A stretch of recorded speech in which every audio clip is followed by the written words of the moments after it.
ounces. First 12 ounces, yeah. First 12 ounces. First 12 ounces, yeah. Y'all better listen up. This sports talking tough. So if you got a cup, go on and raise it up. I'll raise one with you as we talk about the sports. It's raining stats and rumors. Let us give you the report. This is First 12 ounces. First 12 ounces, yeah. First 12 ounces. First 12 ounces, yeah.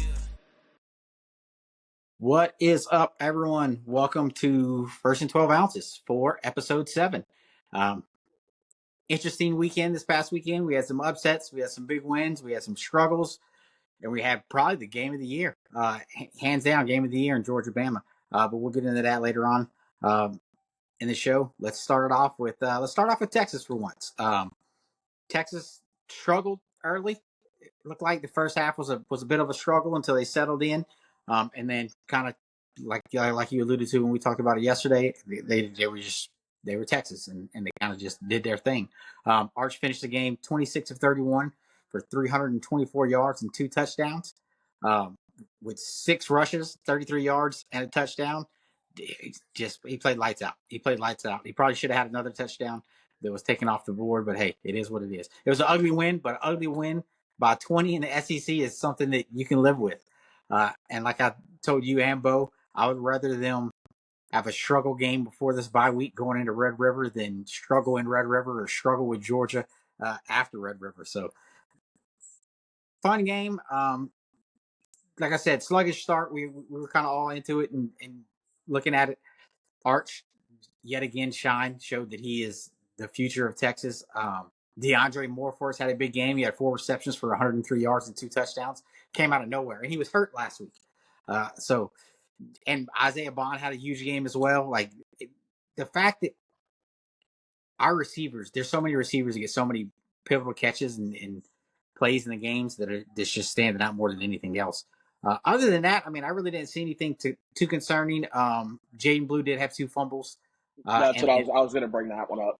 Yeah, he did have 2 fumbles, and honestly, he kind of said he needed to kind of get pulled and start pulling from the game, just because he said he didn't want it to mess with his psyche. And what was crazy is, like, for open media after the game, he was one of the first players that was there, and he's like, "Hey, look, I got to play better. I can't have mental mistakes of me not securing the ball when I'm going to the ground like that." As 2 fumbles that turned the game around. I mean, it gave them opportunities to get back into the game. He fumbled one in the red zone, and he fumbled the other one right after half. He said, you can't have those mistakes. But Trey Wisner came in and had a big game. He totaled with 88 yards. He kind of went off. That's what's more impressive to me than anything else is the backups. When something happens, someone else steps up. When something happens, someone else steps up. And that's what you want to have a successful championship team is, if one goes out, you got somebody else to step up and kind of carry that weight with them. I mean, all championship teams pretty much have had that caliber, so it's good to see that going on. What did you think of it? I thought it was a rough start. Right? I mean, Jaden Blue fumbling the ball doesn't help anything. That keeps bad teams in games. And then I think after halftime, it was pretty much all Texas. I mean, the final score is probably indicative of how they played in the second half. I don't see any reason for concern. I mean, clearly 2 fumbles, like, from your number one in the backfield's not ideal, but I mean, you're going to have problems, so you probably going to have them on Saturday versus 2 weeks from now. Yeah, absolutely. Other than that, I mean, that game was pretty fun to watch, kind of entertaining. Then we got to the big game, your night game, that we were kind of looking forward to kind of see what happened with South Alabama. We both said, South Alabama might have spurts of where they look good, but they wouldn't do anything to put LSU at concern, and I don't believe they did whatsoever. I think they had like one good drive after half that kind of looked like anything, and then I think it ended up fizzling out in the long run as well. But let's talk about your boy who needs more credit that isn't getting it. Let's talk about Nussmeier. Tell us how he did. Well, Nuss is a win away against Ole Miss from jumping his name into the Heisman talks. I mean, yet again, he goes for 26 of 39 for over 400 yards passing with 2 touchdowns. He also ran 2 balls in. He had 2 rushing touchdowns. They actually used him in a quarterback draw, which I've been begging the table for. He did have 2 bonehead interceptions. One was a bad throw, the one before half. The one in the second half was him just kind of disconnecting. I think he just thought he was Superman, and Brian Kelly let him know he was not.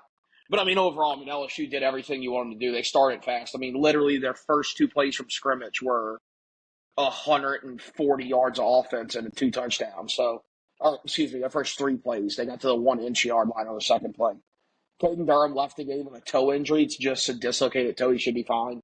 But that, I mean, what a game from the freshman. I mean, he went for 128 rushing yards, and what was his receiving? Let's see, 89 receiving yards. Yeah. I mean, just had and only played a half. He was outstanding. The LSU defense looked fantastic.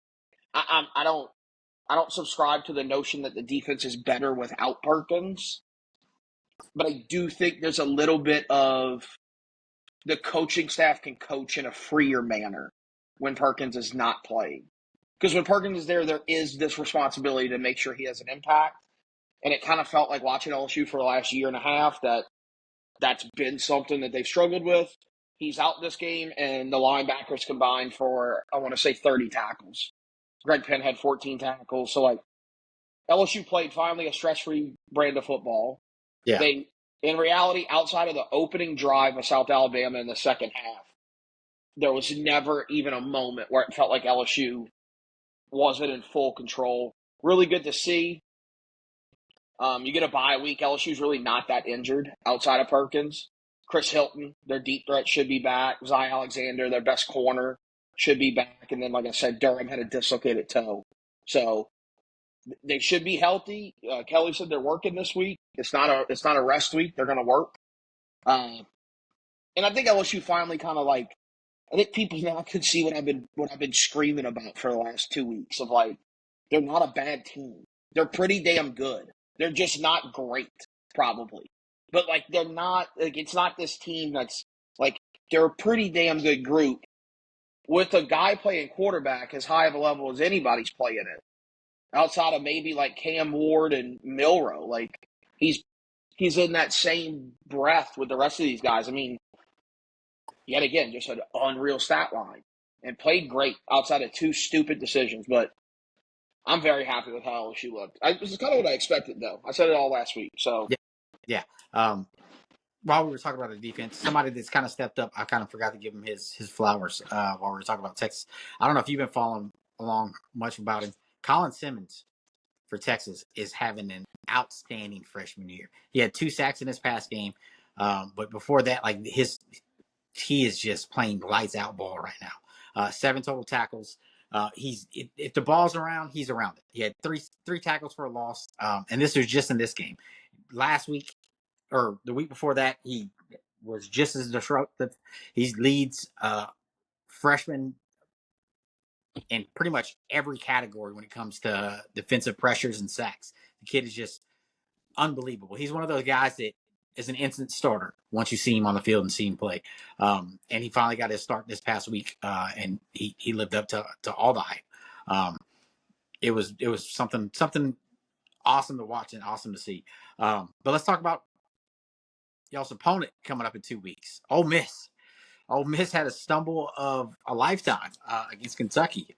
It just kind of looked like what you said. You were waiting for them to get punched in the mouth and see how they answered, and they got punched in the mouth, and there was kind of not an answer. Something I did see about Jackson Dart. I know you're not real big on Jackson Dart. He still leads every quarterback in the nation in completion percentages. So his completion percentage is still way up there, even though he had a horrible game. But hey, they'll have to bounce back from that one. Lane will have to get them together because they got Mizzou this week. That's not going to be a cakewalk. I mean, not Mizzou. They got South Carolina this week. Yeah, who's a better front seven than Kentucky. Not going to be a cakewalk because if South Carolina comes to play like they did against LSU, it's going to be an uphill battle. Other things that happened in the SEC, A&M over Arkansas. I thought A&M was not going to pull that game off. Arkansas looks like a legitimate threat at times, and then at other times you kind of look at them and you're just kind of like, well, they're Arkansas. I don't really know what to think of them as of yet. They can't win that game. They struggle with it. And then to go back to like the Kentucky Ole Miss game, I think all Kentucky did was, one, they just held the ball. They just milked the clock from the moment it kicked off. But I thought they forced Jackson Dart to make big time throws, and he doesn't have elite arm talent. He doesn't have that in his game, and he didn't make a lot of them. I mean, he was 18 to 27, so he completed a lot of balls, but he missed some balls that were, and he didn't play good, and they also got after him, right? Like that Ole Miss O line looked like a sieve, and I think they bounce back, but South Carolina's a better front seven. South Carolina might have the best front seven in the conference in terms of what they bring on the D line. So Ole Miss got to figure it out. I mean, like I said last week, I said I wouldn't put Ole Miss into that elite category yet, and it was because I want to see how they act when they get punched once. How do they respond? They didn't respond well at all. They didn't respond. They gave them a score in every quarter. Kentucky scored in all 4 quarters, and Kentucky kind of controlled the game. Like, it wasn't real fluky. Shout out Mark Stoops. I mean, he learned from his mistakes against Georgia. Kentucky's a scary team to play, just for the style of football that they play. And they're on Texas's roster for later this year. And if you don't think they're not going to use that game plan they did against Ole Miss of keeping the ball away from Texas, they're absolutely going to do that. Because that's what Mississippi State essentially did for the first half, was just – and they didn't have – I don't think they had a run over 20 yards for the entire game. But they kept the ball out of Texas's hands, which keeps points off the board, which gets it to where, hey, you might be able to get to break one open and escape with a win. To clinch it up. So you got to know that Mark Stoops is going to take that into his playbook and bring it with him coming into next week. The other one we had on schedule that we were keeping eyes on was OU Auburn. Both teams aren't very good. And if it weren't, I said it last week, I said, hey, the only way OU is going to start to win some games is if their defense scores. Well, how do they win this game and get out of Bryant-Denny? A pick 6 to win the ball game. I mean, when you look at the box score of this game, they got out yard. Like, Auburn's offense about doubled them in yardage. Now, the OU defense played really bad in the first half, and I actually thought they played pretty good in the second half. It looked more like what I thought they were. But I want to make one thing clear to OU people. Auburn's a really bad football team. They're really bad. That was a classic. The reason Auburn lost that game is because they're bad. They do what bad teams do, and they lost. If they were even remotely good, they beat OU. I mean, they throw a pick 6, and that's the difference in the game. They're bad. I'll give you a perspective of how bad Auburn is. They're 2-3, and they haven't played a road game yet. They played every game at home, and they're 2-3. I mean, this thing, they got Georgia coming up, and then Mizzou, and then Kentucky. Auburn's in trouble. I said it last week. I don't think they get to a bowl game. And Oklahoma's also in trouble, right? Because Hawkins doesn't make that offense a lot better. He has the long run early in the game. He didn't really do anything else. He went for 160 yards. The most alarming thing with OU for me is they don't have a running back that does anything. I mean, they had 2 guys get carries in that game.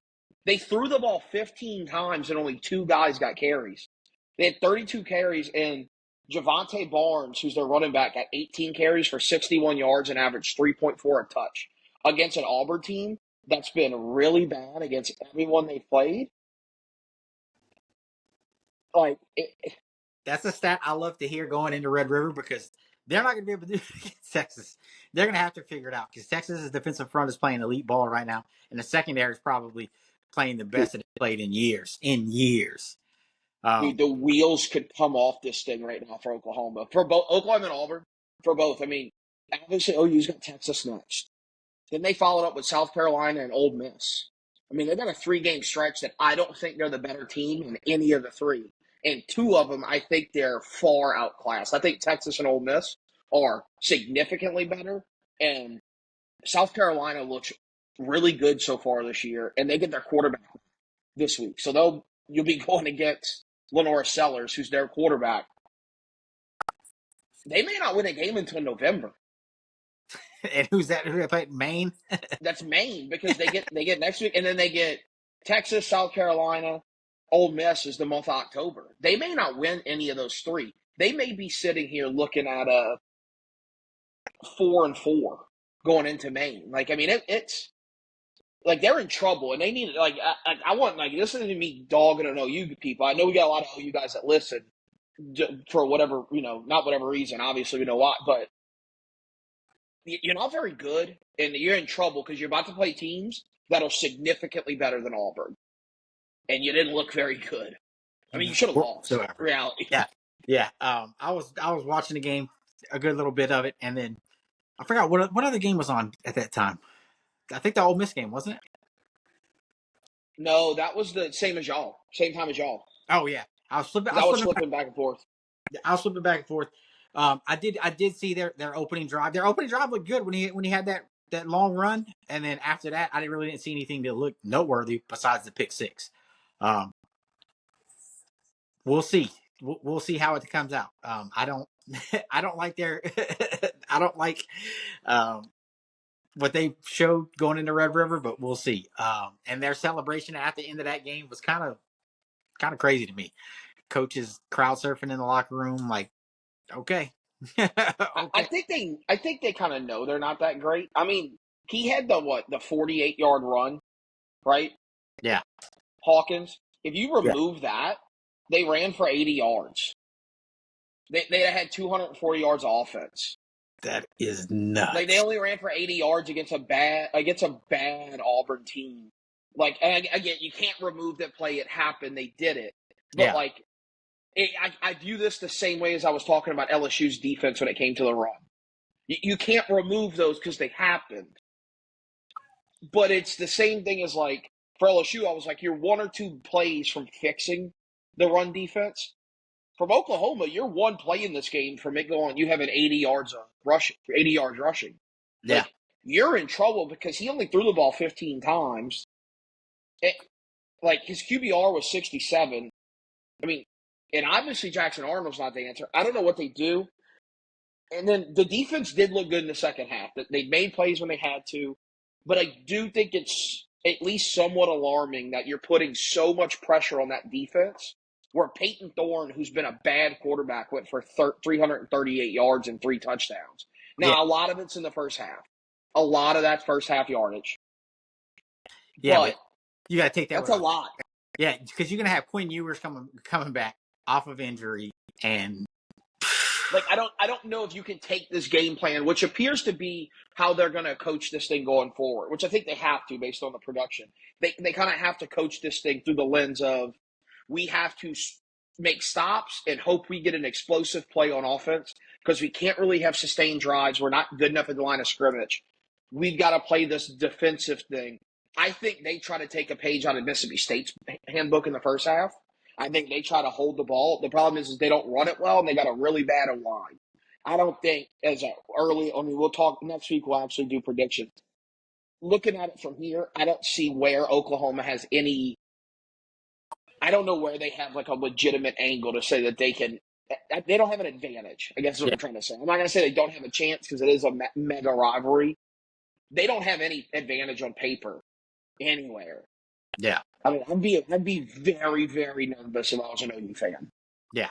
This has all the makings for it to be another 49-0 game because I mean, like that's what was wrong in that game. They didn't have offense. They couldn't sustain drives. They went for it a lot of times on fourth down, which was ill-advised, but they had to because they were trying to get points, and it didn't work out for them. We'll see how it goes. I'm not worried about it. I don't think any Texas fan is concerned about it, but we'll see. It'll be a fun one for sure. I know that. Let's get into some of the other ones we had from yesterday or this past week. Who do we got coming up? What game did we say they might? Oh, Tennessee, Arkansas. I think Tennessee, Arkansas is going to be a good game this weekend. Not 100% sure. Me and you talked about it a little bit yesterday. Just because of OU's performance against Auburn kind of makes you shake your head and question what's going on with Tennessee as well. Because if OU played them that tight and then OU turns around and it struggles that much against Auburn, it's kind of like, what are you getting? What are you getting out of Tennessee? But Tennessee does have Tennessee is tied for they're tied second for top scoring defenses in the SEC. I'm sorry. These are top defenses, period, not just the SEC. So Ohio State is 1, Tennessee and Texas are 2. Iowa State is 3/4, and Ole Miss is 5. So kind of makes you question what's going on there. This is my thing with Tennessee. I think it feels like they're being set up to be really let down at some point. Like somebody's going to pop them. I don't know if Arkansas pops them, but somebody feels like it. Like, I think Nico is really good. I think Nico is what OU people thought Jackson Arnold was going to be.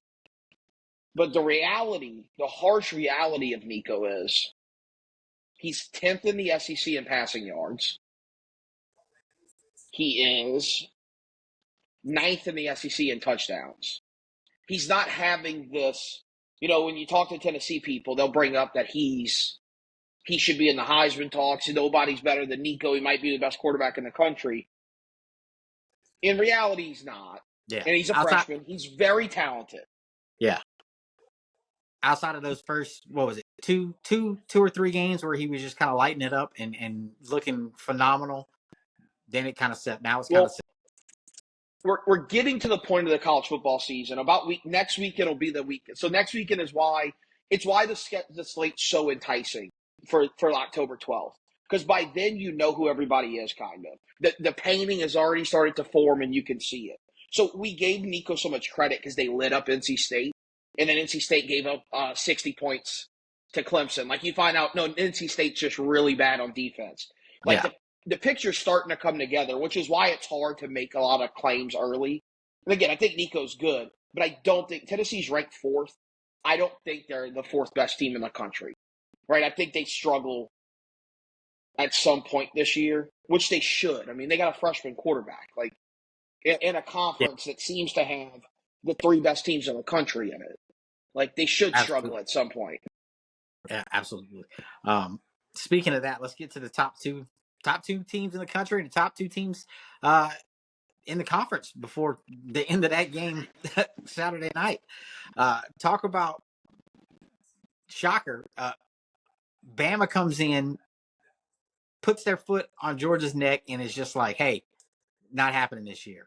What was the score at half? 30, I think it was 30-7. 30-7 at half. And Carson Beck looked horrible. He looked like he couldn't do anything right. Looked like everything he was doing was wrong. Milroe was doing no wrong. And then the second half comes out, and it looked like Kirby just came out with a completely different ball team. Beck snapped out of it, started making some great plays, and then it's like, here we go with, what was it, a minute left? they steal the lead, and you think, here we go. Now we're going to see if Alabama's who do they say they are. And hello, Ryan Williams. If America hasn't heard about you, they're here you now. Kid is a superstar. Jalen Milroe, I think we all picked him for our Heisman winners too.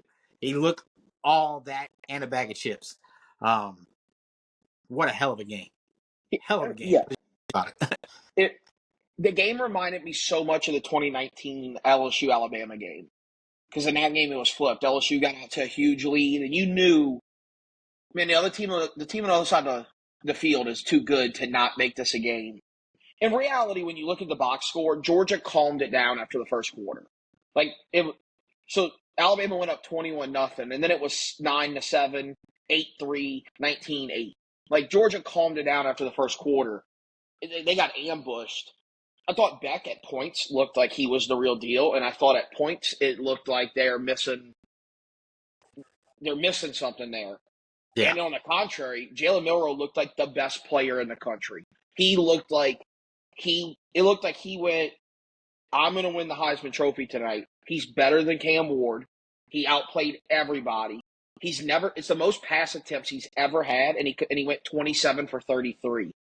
I mean, he's unbelievable. He looked unstoppable. He's the best player on the field.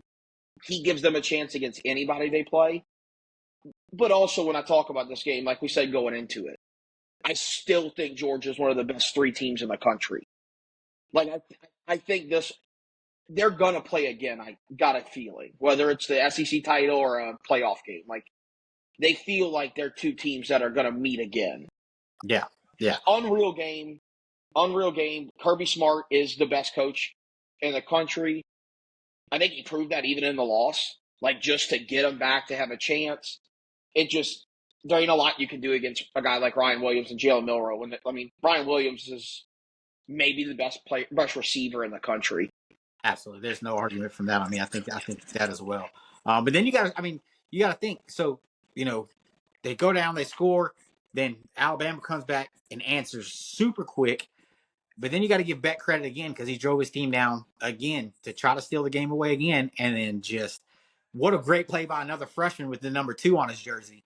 Unreal. By just kind of letting the receiver go and baited Beck into that throw and just pinpointed the ball and said, "Hey, I'm gonna take this and and I'm gonna take the game with it." Incredible. Lived up to the hype. By far best game of the year. It's gonna be hard to beat. Hey, Georgia has another opportunity to have another game of the year when they come to Austin after OU, so that'll be an interesting game as well to see kind of where each team stacks up going into that one. Other than that, who was your player of the week? My player of the week is going to be the guy that since last year I've been screaming from the rooftops is going to win the Heisman. I mean, I made this claim like in week 10 of last year. It's Jalen Milroe. I mean, he goes 27 of 33 for 374 yards. He rushes the ball 16 times for 117 yards. He has, 4 total touchdowns. I mean, he took a stranglehold on the Heisman, in my opinion. I mean, the way he played is unbelievable. He's a leader. I've said this before, and I don't like it. He's extremely likable, and he feels unstoppable. He's developed into a legitimate passer, which I had a feeling he would. I said this last year. He's doing the things that I thought he would do, and I still think he's the best player in America. Yeah, I mean, that's hard to argue at that point. Here's a question for you on that one before I give you my player of the – well, I'll give you my player of the week as well, and then I'll ask the question. So my player of the week is his teammate, and it's the young freshman phenom of Ryan Williams. 6 catches, 177 yards, the game-winning touchdown. But not only that, his bobble catch. I know you saw it because I'm sure you were watching the game. His bobble catch was impressive too because – let me hit it back to myself and catch it, and then kind of roll down the field with it. Another thing I loved his eye black. His eye black is from the movie The Program. I know you haven't seen it. We've talked about it, but loved it. And people are giving him heat and everything else about it. If y'all haven't seen that movie, highly recommend it. It's a phenomenal, one of the best all-time football movies. But yeah, the kid is send him to Biletnikoff now because I don't think anyone else is getting it from him. It's not happening. I don't see it happening. I only see bigger games for him moving forward. He's fantastic. Here's my question that'll take us into that. Who's the real question on Bama's schedule left for them to play? Let me pull it up real quick. I know they do meet up with y'all. They got us. They got us in Baton Rouge. I think that's one of those games that I think that's obviously, I don't know if it's that's a tough one. They play at Tennessee. Right, so that one's going to be tough because Tennessee is going to be an electric environment.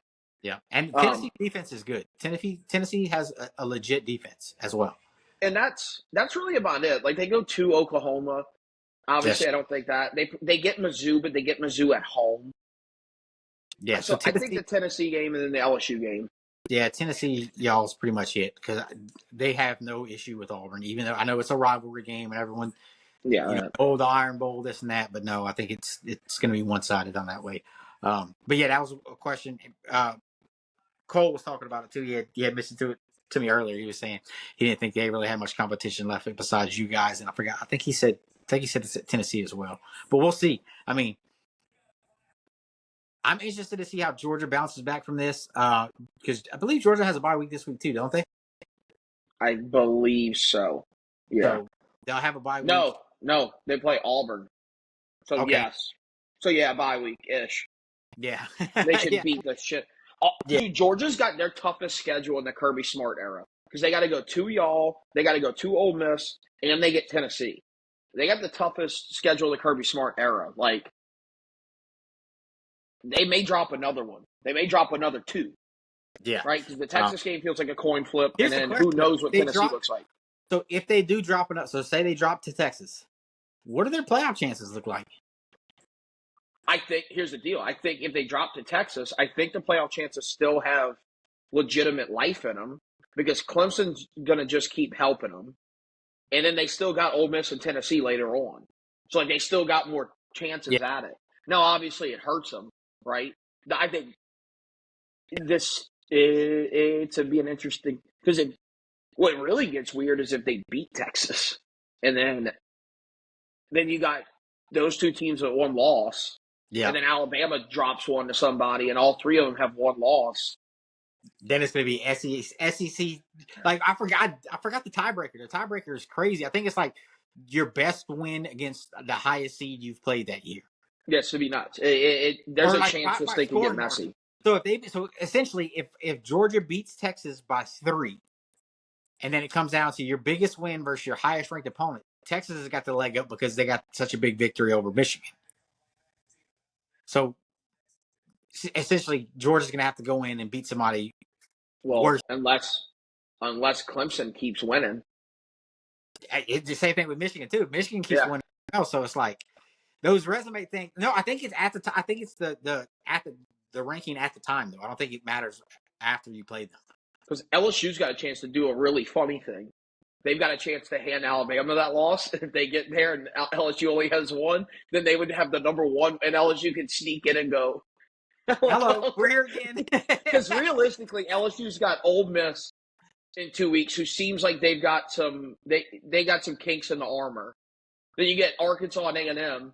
Then you get Alabama, and then you got Florida, Vanderbilt, and Oklahoma. Like, it's not crazy if LSU could get by Ole Miss, where you circle the Alabama game and go, that game could be for a spot in the SEC title out of nowhere. Like, how crazy would that be if all this happens and LSU's at the end of the day going, "Hi, Brian Kelly got here again." We're ranked 3rd, and we're like we did it. Here we are. Why are we here? How do we weasel this one away? Because Georgia schedules a gauntlet. You look at Tennessee. Tennessee's got Alabama and Georgia on their schedule. That's a gauntlet. Alabama's got Tennessee and LSU left. Like, realistically, LSU's got Ole Miss. LSU's got the easiest of the grouping when you look at who they play. Like, Ole Miss is 12th, and they got Alabama. I don't think Oklahoma's going to be ranked by the time they play them. And I don't know what A&M's schedule looks like, but A&M's not. They feel like they're at their – no, they got Mizzou this week. So I think LSU might have a weasel this thing where which feels like it's always the case. The Alabama game becomes this mega, like, who's going to play in the SEC title game. Which would be, oh man, that would be nuts. That would be nuts. That's what we need for our show. We need for this podcast for it to be an LSU Texas SEC title game. That's what we need. That would be golden. That would be golden. That would be. We need you all to. We would have to find a way to go to Atlanta. We would have to weasel our way to Atlanta somehow or another, because that would be something insane. Insane. Oh, that would be. Damn, that would be great. Also, like, I never even thought about, like, I'm not going. I essentially kind of like everyone else just was like, all right, well, LSU's kind of an afterthought now, but not really. If they win some of these games, like, well, you beat Ole Miss, and all of a sudden the world opens up where it's like you got Arkansas and A&M who you seem like you're better than. I mean, the world opens up, you get by. Also, while we're on the topic, I do want to give them their flowers, because it ain't going to happen for any longer. You know, this is the last week we give it to them. As of September 30th, Texas A&M is in first place in the SEC. They're the only team. They're 2-0 in the conference. They're in first place. So if they want their September trophies, they can print them, make cups, do whatever they got to do. They are currently in first place of the SEC. So right now, the SEC title game would be A&M versus Texas. Oh, that would be great. That would be great. Speaking of the Texas A&M rivalry, this is non-football related, but Texas. So you know how they did the whole presentation of the Lone Star Showdown's back. They got a key sponsor. There's a trophy now. Well, where A&M messed up was they agreed that the trophy would be determined over all sports. So not just, hey, you win this game, you get the trophy. It's an all sports trophy. So whoever has the most wins in the head-to-head for Texas A&M to Texas takes the trophy. A&M will never win this trophy whatsoever. Whatsoever. Why would you make the trophy game that doesn't involve just the football game? Like, why would you allow other sports to play a factor? Like, good for them in sports. Make them their own trophy. Yeah. Like, why do we need to worry about what happens in the equestrian turf when we're playing football here? Like, that doesn't make any sense to me. But That's a lunacy. what I was laughing at is so I was like, oh, all right, well, that'll be interesting. You know, we'll beat them at every sport we play. We'll pretty much beat them at the trouble sport we'll have with them is baseball because they've been good at baseball. They've had our number in baseball for a while.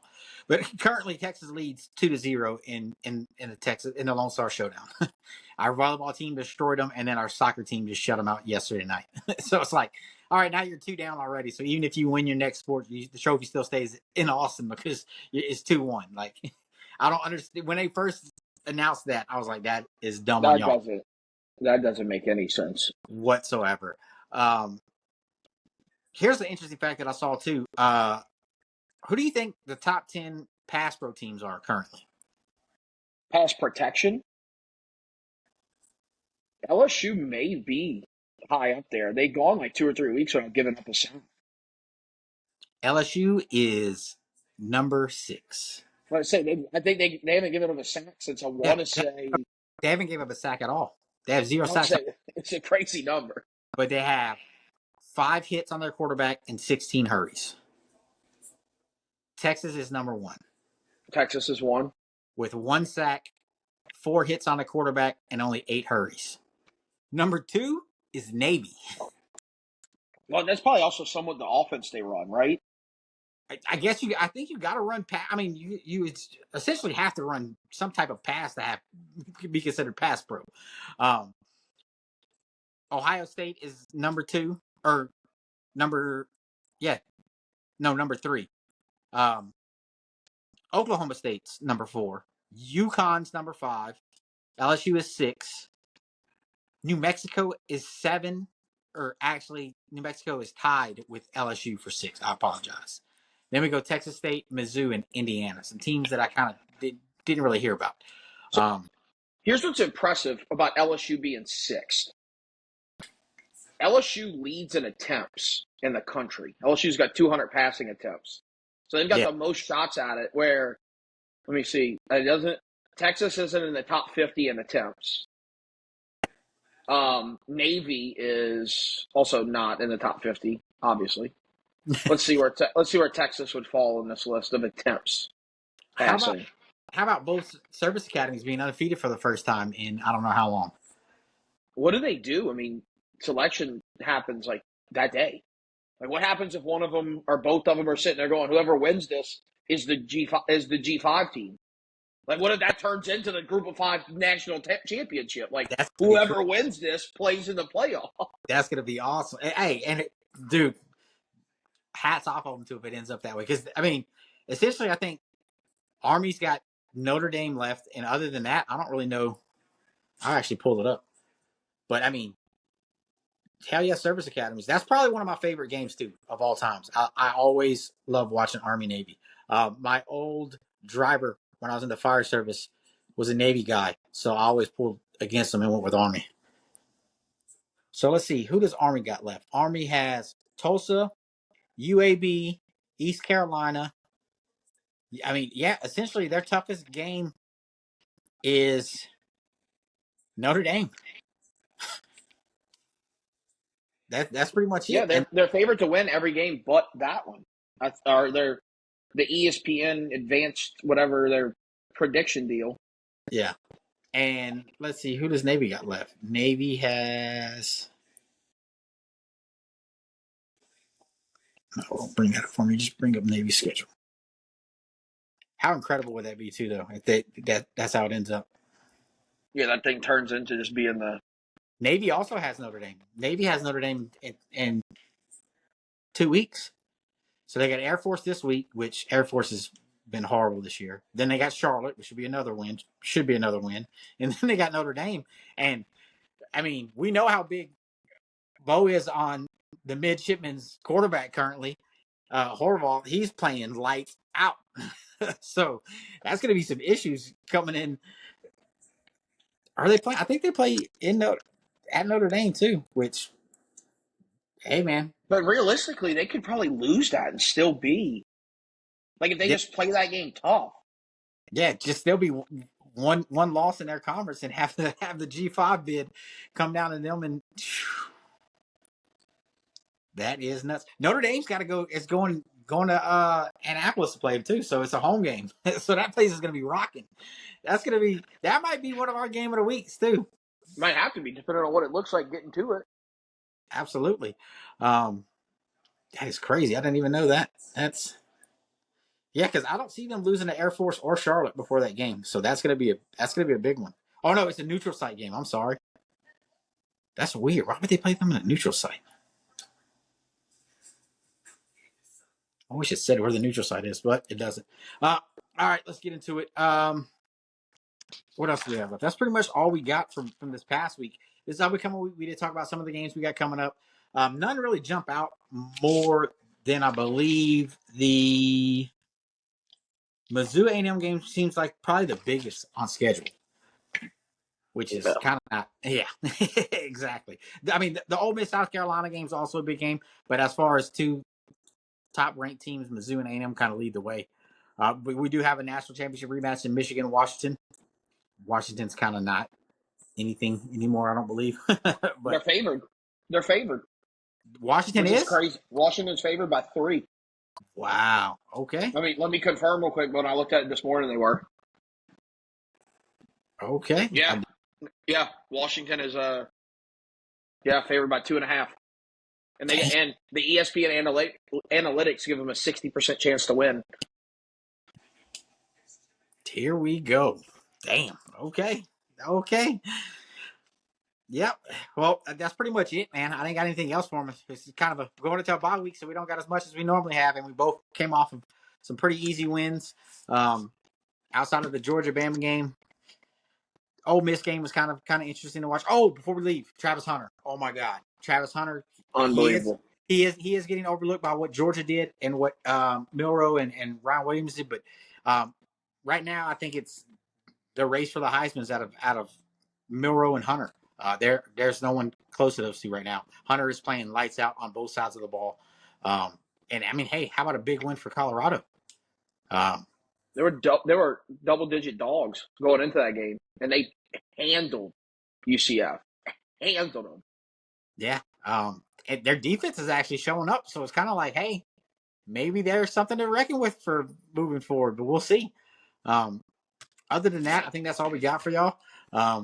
We'll catch y'all on Friday for our game day picks. I will be back on later for some clips with Bo that I will put out from his picks and anything else. He was preoccupied. But other than that, man, that's all we got for y'all going into this bye week. You got anything else for him, Buddha? Nah, see y'all. All right, man. Y'all have a good one, and we'll catch y'all on Friday. Hook 'em. First 12 ounces. First 12 ounces, yeah. First 12 ounces. First 12 ounces, yeah. Y'all better listen up. This sports talking tough. So if you got a cup, go on and raise it up. I'll raise one with you as we talk about the sports. It's raining stats and rumors. Let us give you the report. This is First 12 ounces. First 12 ounces, yeah. First 12 ounces.